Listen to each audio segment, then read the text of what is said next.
Hello दोस्तों, स्वागत है आप सभी का हमारे यूट्यूब चैनल एमा वर्ल्ड पॉइंट में। आज आपके लिए प्रैक्टिस सेट नंबर 8 लेके आए हैं, जो कि यूपी पुलिस कांस्टेबल के लिए रीजनिंग का प्रैक्टिस सेट है। इससे पहले का प्रैक्टिस सेट और साथ में मैथ के प्रैक्टिस सेट भी चैनल पर अपलोड किए जा चुके हैं। यदि आपने अभी तक नहीं देखे हैं, देख लीजिए और अपनी तैयारी का आकलन कर लीजिए। तो चलिए बिना किसी तरीके शुरू करते हैं आज का प्रैक्टिस सेट नंबर 8। देखिए, पहला क्वेश्चन क्या दिया हुआ है। जनता के सामान्य हित अथवा जनहित के तत्व क्या होते हैं? भाषा एवं जाति, धार्मिक अलगाव, सांस्कृतिक मान्यताएं या फिर पर्यावरण, स्वास्थ्य एवं शिक्षा। तो जनता के सामान्य हित की चीज क्या होती है? पर्यावरण होना चाहिए, स्वास्थ्य या और शिक्षा। नेक्स्ट क्वेश्चन देखते हैं। एक दिन आप अपने कार्यस्थल पर पहुंचने पर देखते हैं कि आपके बैठने या कार्यस्थान को दूसरे कमरे में स्थानांतरित कर दिया गया है, तो आप क्या करेंगे? आप बहुत असहज महसूस करने लगते हैं और पुनः अपनी सीट पुराने स्थान पर रखने की बात बॉस से कहते हैं। ऐसे परिवर्तन को अपना घोर अपमान समझकर कार्य नौकरी छोड़ने के बाद सोचने लगते हैं। तीसरा क्या है? नए स्थान पर भी आप उसी प्रसन्नता और उत्साह से कार्य करते हैं जैसे पुराने स्थल पर करते थे। चौथा ऑप्शन क्या है आपका? नए स्थान पर कई दिन बीतने के बाद भी आप सहज रूप से कार्य करना प्रारंभ करते हैं। इसमें से चार ऑप्शन में सही ऑप्शन क्या हो जाएगा आपका? Option number C. नए स्थान पर भी आप उसी प्रसन्नता और उत्साह से कार्य करते हैं जैसे पुराने स्थान पर करते थे।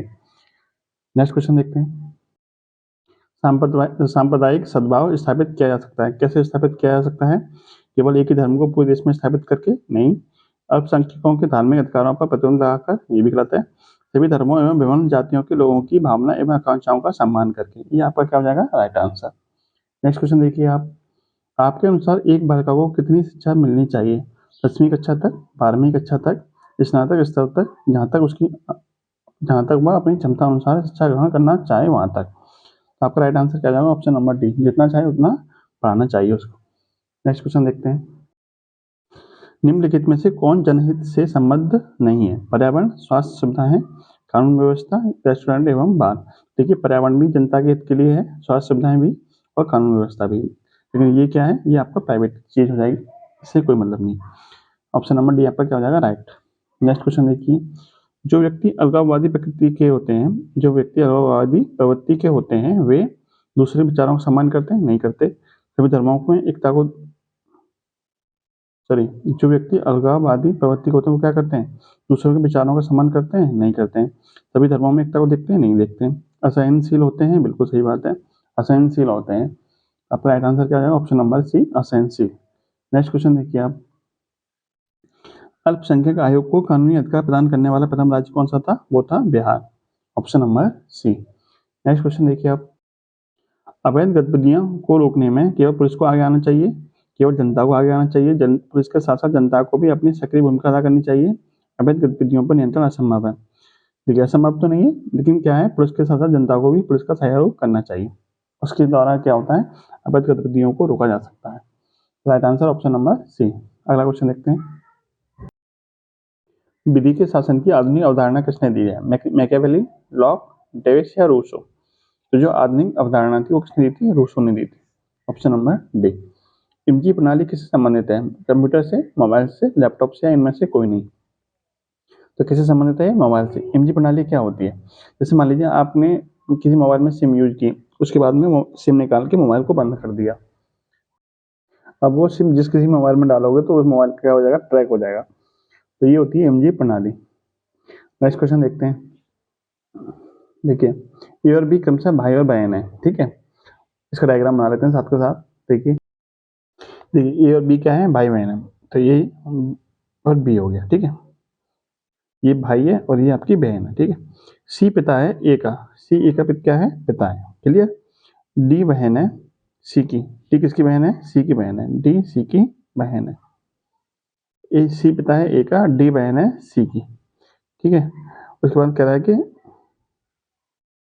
और ई माँ है डी की। ई किसकी माँ है? डी की माँ है। तो ई कहाँ आ जाएगा? यहाँ पे डी की माँ है, क्लियर। ई डी की माँ है, ये बात भी क्लियर होगी, ठीक है। तो बी क्या लगती है? ई की। तो बी ई की कौन लगेगी? तो देखिए, इसकी माँ है तो इसकी लड़की होगी, इसकी लड़की होगी। ये इसका क्या हो जाएगा? ये इसका लड़का हो जाएगा, क्योंकि भाई बहन है। तो लड़के की लड़की, लड़की की लड़की, ये इसकी लड़की तो हुई। तो लड़के की लड़की कौन लगेगी? पोती लगेगी। कौन लगेगी? पोती लगेगी। ऑप्शन नंबर ए आपका क्या हो जाएगा right answer, option number A आपका राइट आंसर हो जाएगा। नेक्स्ट देखिए, निम्नलिखित में से कौन सी आकृति भवन निर्माण सामग्री सीमेंट और लकड़ी का संबंध दर्शाती है। देखिए सीमेंट और लकड़ी क्या होती है, अलग अलग होती हैं, लेकिन दोनों ही क्या होती हैं, भवन निर्माण सामग्री होती है। इस तरह का डायग्राम बनेगा आपका, ऑप्शन नंबर बी आपका राइट आंसर हो जाएगा। नेक्स्ट क्वेश्चन देखते हैं। देखिए क्वेश्चन क्या दिया हुआ है, 5 पक्षी हैं, कौवा है, कबूतर है, छोटा कबूतर है, बड़ा कौवा है, एक गरुड़ है। एक पेड़ की शाखा से एक के बाद एक उड़ते हैं। बड़ा कौवा कौवा के बाद उड़ता है, तो देखिए बड़ा कौवा को हम लिखते हैं कौवा के से, और सॉरी बड़ा कौवा को लिखते हैं के से, और कौवा बड़ा कौवा को बी के से, और छोटा कौवा को के से। ठीक है, जो बड़ा कौवा है वो कौवा के बाद उड़ता है, यानी बड़ा कौवा कौवा के बाद उड़ता है। ठीक है, इस तरह से उड़ रहे हैं, इस दिशा में उड़ रहे हैं। पहले कौवा उड़ गया, फिर बड़ा कौवा उड़ेगा। बड़ा कौवा कौवा के बाद उड़ता है, मगर गरुड़ से आगे उड़ता है, तो गरुड़ से कहाँ हो जाएगा, इसके पीछे हो जाएगा। ठीक है, अब देखिए, अब कहता है कबूतर जो है वो कौवा और बड़ा कौवा के बीच में है। कबूतर किसके बीच में है, कौवा और बड़ा कौवा के बीच में। कबूतर को हम दर्शाते हैं के बी से, के बी से। कबूतर जो है वो कौवा और बड़े कौवा के बीच में है। ठीक है, बीच में है। छोटा कबूतर कौवा के आगे, जो छोटा कबूतर है वो किसके आगे है, कौवा। छोटा कबूतर को सी के बी, यानी छोटा कबूतर। छोटा कौवा किससे है, छोटा कबूतर किससे आगे है, कौवा से आगे है, तो सी के बी कहाँ हो जाएगा, सबसे आगे हो जाएगा। अब सबसे पीछे कौन है, सबसे पीछे कौन रह गया आपका, गरुड़ रह गया। सबसे पीछे कौन रह गया आपका, गरुड़। ऑप्शन नंबर सी क्या हो जाएगा आपका राइट आंसर हो जाएगा। नेक्स्ट क्वेश्चन देखिए आप, देखिए ये दे रखा है आपका 6 4 3 को इस तरह से लिखा गया है, यानी 4 3 6 4 3 6, यानी लास्ट के दोनों को पहले लिखा है, फिर पहले वाले को अंत में लिखा है। 4 3 6 9 8 6 9 8 6, तो यहाँ पे क्या आएगा, चार चार के बाद में दूसरी संख्या क्या आएगी, यहाँ पे 6 आएगी। अभी तो 4 6 8 लिखा जाएगा, 4 6 8। क्वेश्चन मार्क स्थान पे क्या आ जाएगा आपका, option number D. Next question देखिए, ये आपको दे रखा है समीकरण, आपको इसमें स्टार की जगह पे ये आपके डिजिट्स क्या कहते हैं इसको, प्लस माइनस को एडजस्ट करना है कि किस तरह से आप एडजस्ट करेंगे समीकरण हमारा संतुष्ट हो जाए, या समीकरण की दोनों साइड का जाए बराबर आ जाए, तो कैसे फिक्स करोगे। देखिए पहला करेंगे यहाँ इसको रखेंगे तो 7 गुणा 7 49 हो जाएगा, 49 में से 2 घटाएंगे तो आपका 47 के आसपास आएगा, जो कि 12 के आसपास नहीं है, तो आपका ये तो आंसर नहीं होगा। दूसरा रखते हैं यहाँ पर 7 और 7 14, देखिए यहाँ रखेंगे हम प्लस, फिर क्या आएगा माइनस, फिर आएगा आपका गुणा। सबसे पहले क्या करते हैं, गुणा करते हैं, 2 एकम 2, तो हो जाएगा आपका 7 और 7 14, 14 माइनस के 2 कितना आएगा आपका 12, जो कि दे रखा बराबर में 12, तो दोनों साइड क्या हो जाएगी हमारी बराबर। ऑप्शन नंबर भी हमारा हो जाएगा राइट आंसर। नेक्स्ट क्वेश्चन देखिए, यदि कूट भाषा में इसको इस तरह से लिखा जाता है तो इसको कैसे लिखा है, इसने क्या किया है, इसमें इसका उल्टा कर दिया है, यानी लास्ट वाले को पहले लिखा है, फिर इस तरह से उल्टा करके लिखा हुआ है, तो हम भी करेंगे इसको उल्टा करके लिख देंगे। तो सी आई टी किसमें दे रखा है, ए के ऑप्शन में दे रखा है, जो कि आपका राइट आंसर हो जाएगा। नेक्स्ट क्वेश्चन देखिए आप, नीचे दी गई आकृति में कितने त्रिभुज हैं, इसमें त्रिभुज काउंट करना है आपको, काउंट कर लीजिए। देखिए 1 2 3 4 5, इसके बाद ये पूरा 6, इसके बाद पूरा ये 7, इसके बाद ये वाला 8 हो जाएगा, ये वाला 9 हो जाएगा, इसके बाद ये 10 हो जाएगा, ये पूरा है 11 हो जाएगा, तो अंतिम में कौन सा जाएगा ये 12। टोटल मिला कितने त्रिभुज हो जाएंगे, इसमें 12 त्रिभुज हो जाएंगे। नेक्स्ट क्वेश्चन देखिए आप, यदि किसी वर्ष जो अधवर्ष ना हो यानी लीप वर्ष ना हो का पहला दिन क्या है, शुक्रवार है, तो आखिरी दिन क्या होगा, आखिरी दिन बताना है। देखिए जब लीप वर्ष नहीं होता है तो जो जिस दिन से क्या होती है साल की शुरुआत होती है, उसी दिन से साल का अंत होता है, यानी पहला दिन और अंतिम दिन क्या होते हैं, सेम ही होते हैं। पहला दिन क्या है शुक्रवार, तो अंतिम दिन भी क्या होगा, शुक्रवार ही होगा। Option number. नेक्स्ट क्वेश्चन देखिए, आपको 4 ऑप्शन दे रखे हैं, आपको इसमें विषम शब्द बताना है, विषम शब्द क्या होगा। देखिए उद्यमी, निवेशक और उत्पादक ये तीनों एक ही कैटेगरी के होते हैं, ये निदेशक क्या हो जाएगा, अलग हो जाएगा, निदेशक आपका अलग हो जाएगा, ये तीनों सेम हो जाएंगे। इसमें देखिए अरबी, हिंदी, जर्मन और सिंधी, इसमें क्या हो जाएगा, अरबी अलग हो जाएगा, ये तीनों क्या हो जाएंगे आपके सेम हो जाएंगे। नेक्स्ट क्वेश्चन देखिए आप, देखिए आपकी सीरीज रखी है, आपको इसमें बताना गलत संख्या कौन सी है, इनमें से एक संख्या कौन सी है, गलत है, गलत संख्या का पहचान करनी है, कौन सी होगी पहचान। देखिए ये 4 कैसे बनता है, 4 बनता है 1 का क्यूब प्लस के 3, 11 बनता है 2 का क्यूब प्लस के 3, 2 का क्यूब कितना होता है 8, 8 प्लस 3 11, 3 का क्यूब 27 प्लस 3 30, 4 का क्यूब 64 प्लस 3 67, यानी यहाँ पे कितना आना चाहिए था, 67 आना चाहिए था, लेकिन है कितना 61, तो यही संख्या क्या हो जाएगी आपकी, गलत हो जाएगी। यानी ऑप्शन नंबर सी क्या हो जाएगा, गलत। नेक्स्ट देखिए 23, 28, 38, 53, 74 और 99, इसमें गलत संख्या क्या है। देखिए इन दोनों के बीच में कितना गैप है, 5 का। यहाँ कितना गैप है, 10 का। यहाँ कितना होना चाहिए, 15 का। यहाँ कितना होना चाहिए, 20 का। ठीक है, तो 20 का गैप होना चाहिए। 53 और 20 कितने होते हैं, 73। तो यहाँ 73 आना चाहिए, जबकि है कितना, 74। तो ये आपका क्या हो जाएगा, गलत हो जाएगा। नेक्स्ट क्वेश्चन देखिए आप। देखिए ये आपका सर्कल दे रखा है, आपको बताना है कि ये क्वेश्चन मार्क के स्थान पर क्या आएगा। देखिए क्या सॉल्व करेंगे इसको। 6 है, 21 है। 6 का डबल क्या होता है, 12। 12 को उल्टा करके लिखेंगे 21 आ जाएगा। 21 का डबल क्या होता है, 42। 42 को उल्टा करेंगे 24। 42 दूनी, सॉरी 24 दूनी 48। 48 का उल्टा कितना होता है, 84। इस तरह से इसका उल्टा किया है, तो इसका उल्टा, तो इसका उल्टा, इसका दूना कितना हो जाएगा, इसका दूना हो जाएगा आपका 2244। 2271 का दूना हो जाएगा आपका 4542। इसको उल्टा कर देंगे कितना हो जाएगा, 2, 4, 5 और 4। 2, 4, 5 और 4, यानी ऑप्शन नंबर बी यहाँ पर क्या हो जाएगा, राइट आंसर हो जाएगा। नेक्स्ट देखिए। देखिए 818, 926। 818, 926, इसका क्या है, इसका क्या करेंगे, इसका यहाँ पर आपको बताना है कि 639 क्वेश्चन मार्क के स्थान पर क्या आएगा।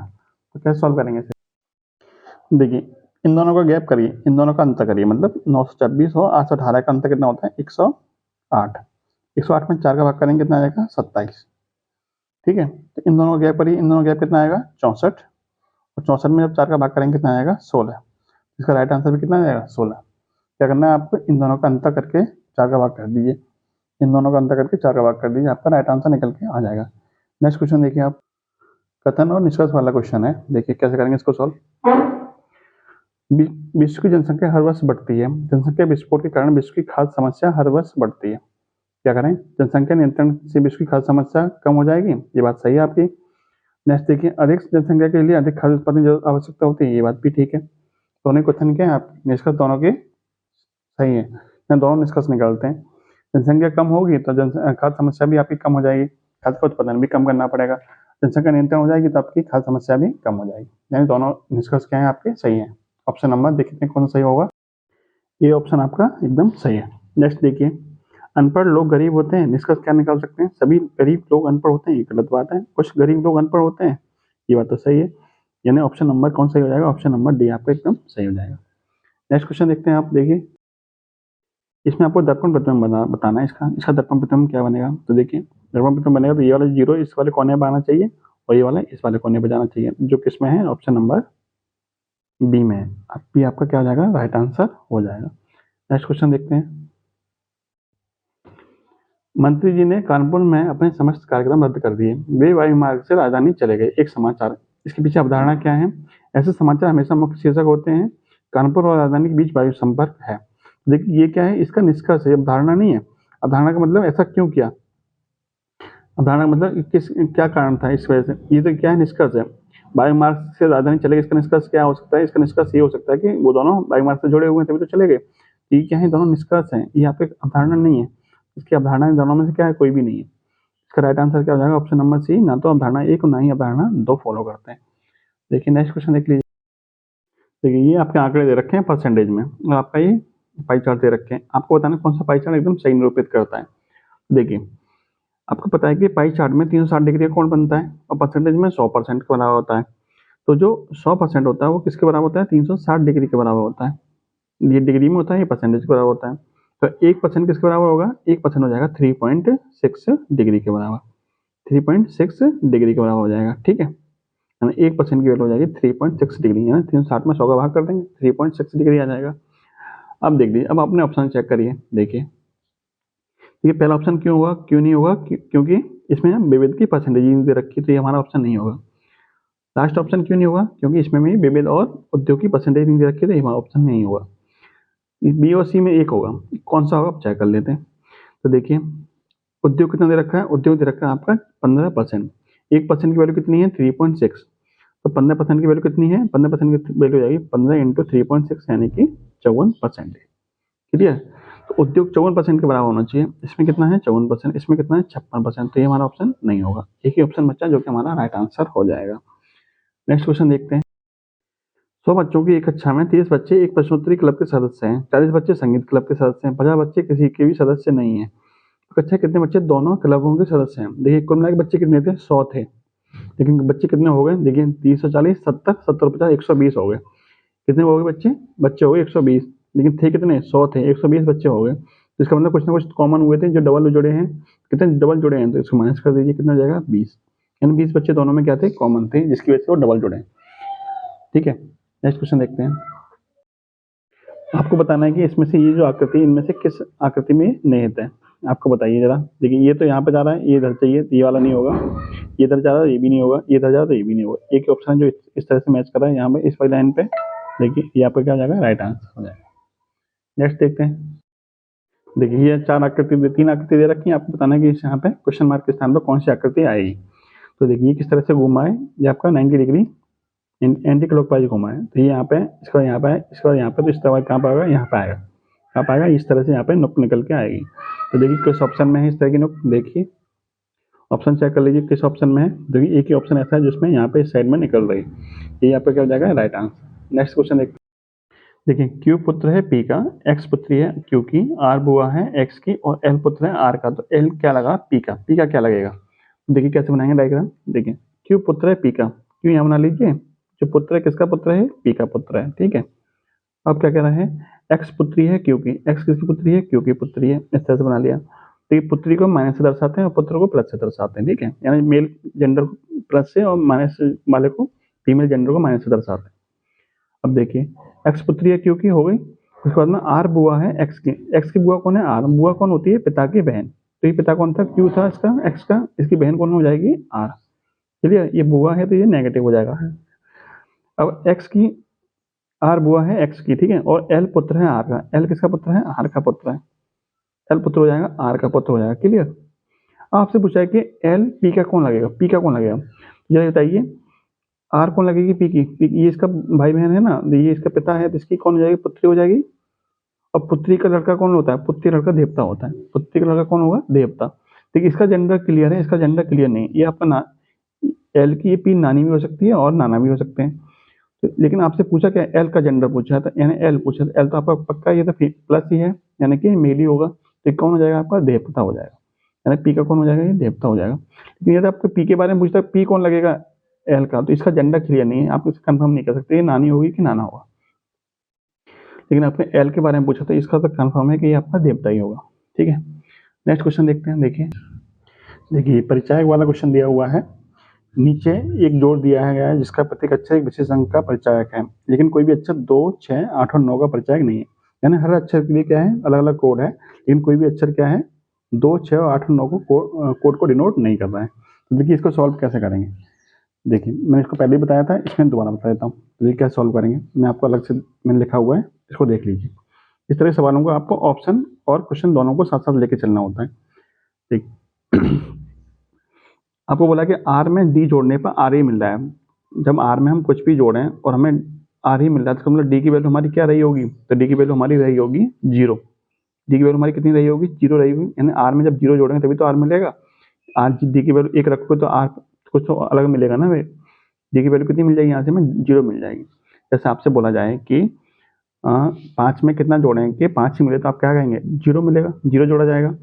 तो आर में हमने 0 जोड़ दिया तो हमें कितना मिल गया? आर। तो यहाँ से हमारा कंफर्म हो गया कि डी की वैल्यू कितनी है? 0। डी की वैल्यू हमारी कंफर्म होगी 0। अब देखिए आर की वैल्यू कैसे निकालें? आर की वैल्यू हमें पता चलेगी ऑप्शन से। पहला क्वेश्चन देखिए, एम एम आर का परिचय क्या है? इसका कोड दे रखे हैं ये। देखिए सब में लास्ट ऑप्शन क्या दे रखा है? 5 दे रखा है, चूंकि आर की वैल्यू होगी। तो यहाँ से हमें आर की वैल्यू पता चल जाएगी। आर की वैल्यू कितनी पता चलेगी हमें? 5। आर की वैल्यू पता चल गई हमारी 5। क्लियर। उसके बाद देखिए अब हमारी बाकी वैल्यू पता करनी है। तो देखिए आर की वैल्यू यहाँ 5 है, यहाँ पे भी 5 आ गई, तो यहाँ पे भी आपकी 5 हो जाएगी। क्लियर। अब देखिए अब हमें बाकी वैल्यू पता चलनी है। उसमें से हमारा 2 नहीं होना चाहिए, 6 नहीं होना चाहिए, 8 नहीं होना चाहिए और 9 नहीं होना चाहिए। तो हमारे पास वैल्यू बची कितनी? हमारे पास वैल्यू बची है आपकी, तो देखिए एक तो बचा, 1 बचा, 3 बचा, 4 बचा और 7 बचा। ये 4 ऑप्शन बचे हमारे पास। इन 4 ऑप्शन में चेक करना है हमें। देखिए एम की वैल्यू क्या हो सकती है? एम की वैल्यू 1 रखोगे तो ए की वैल्यू 3 रखनी पड़ेगी, ए की वैल्यू 3 रखनी पड़ेगी, या 3 नहीं, आपको 5 बनाना है। तो 5 के लिए आपको क्या करना पड़ेगा? 5 के लिए एम की वैल्यू कितनी रख सकते हो आप? 4 रख सकते हो। तो ए की वैल्यू कितनी बची, ए की वैल्यू बची 1। एम की वैल्यू यदि आपने 5, एम की वैल्यू यदि आपने 3 रख दी, एम की वैल्यू आपने कितनी रख दी 3, तो ए की वैल्यू आपको 2 रखनी पड़ेगी, जो कि 2 हमें रखनी नहीं है, 2 हमें रखनी नहीं है। यदि आपने एम की वैल्यू 7 रख दी तो 7 से 5 कैसे बन जाएगा, ये तो बनेगा नहीं, क्योंकि दोनों जोड़ने हैं, दोनों क्या करने हैं, जोड़ने के लिए जोड़ का चिन्ह लगा हुआ है। तो एम की ए की वैल्यू बची जो कितनी बची 4, एम की वैल्यू ए की बची कितनी बची 4, तो एम यहाँ पे 4 आएगा, तो यहाँ पे भी आपका क्या आ जाएगा 4 आ जाएगा। अब देखिए 4 में कितना जोड़ना पड़ा, अब हमारे पास 4 भी हो गया, 1 भी हो गया, बचा कितना 3 बचा और 7 बचा, 3 बचा और 7 बचा। तो देखिए 4 में कितना जोड़ते हैं, 3 जोड़ते हैं, तो हमें कितना मिल जाएगा 7। तो यानी एल की वैल्यू हमें 3 मिल गई और जे की वैल्यू भी हमें 7 मिल गई। अब यहाँ पे एल की जगह हम 7 क्यों नहीं रख सकते, क्योंकि 7 और 4 11, 11 रखोगे तो यहाँ पे फिर एक हासिल का आएगा और यहाँ पे 1 आएगा, यहाँ पे भी 1 है, तो यहाँ दोनों रिपीट नहीं होने चाहिए, तो यहाँ पे 7 नहीं रख सकते हो, ठीक है। और 2 और 6 और 8 9 में से कोई रख नहीं सकते हो, तो आपके यही 4 ऑप्शन थे, इनमें से आप रखना है। एम की जगह पे आप 4 रखोगे तो यहाँ पे ए आएगा, यहाँ पे 1 रखोगे तो यहाँ 4 आएगा, ठीक है। यहाँ पे 1 रखोगे तो फिर यहाँ पे भी 1 रखना पड़ेगा, यहाँ 1 रखोगे तो यहाँ पे आप कितना रख, यहाँ 3 रख सकते हो, यहाँ पे 7 रख सकते हो। यहाँ 3 रखोगे तो यहाँ 4 आ जाएगा, जबकि 4 किसका आना चाहिए, ये का मान लीजिए 4 आ गया, तो फिर आपका 7 बचा ना, 7 आप यहाँ रख नहीं सकते हो, इसलिए आपका यही आपका सही बनेगा एकदम। अब आप क्वेश्चन पर जाइए, तो एमएमआर का परिचय क्या हो जाएगा, एमएमआर का परिचय हो जाएगा 4 4 और 5, 4 4 और 5, यानी कि ऑप्शन नंबर डी आपका राइट हो जाएगा। नेक्स्ट देखिए, जोड़ में प्रयुक्त सबसे बड़े अंक, सबसे बड़ा अंक कौन सा है, यहाँ पे 7 है। सबसे बड़ा अंक कौन सा है 7, 7 किसके लिए हुआ है, जे के लिए, 7 किसके लिए आ जाएगा, जे के लिए आ जाएगा। नेक्स्ट देखिए, ए का परिचय क्या है, ए का कोड कितना निकल के आया था, 1 निकल के आया था, तो ए का कोड कितना हो जाएगा 1 और 1, यानी कि 11, ठीक है, ये आपका राइट आंसर हो जाएगा। नेक्स्ट क्वेश्चन देखिए, देखिए ये आपका अंतिम क्वेश्चन है और ये क्वेश्चन मैं आपके लिए छोड़ देता हूँ, आपको बताना है कि इसका आपको जलप्रतम बताना, जलप्रतम क्या होगा। वीडियो आपको कैसी लगी कमेंट बॉक्स में जरूर बताइएगा, अच्छी लगी हो तो लाइक भी कीजिए और चैनल को अभी तक सब्सक्राइब नहीं किया तो सब्सक्राइब कर लीजिए। जय हिंद, जय भारत।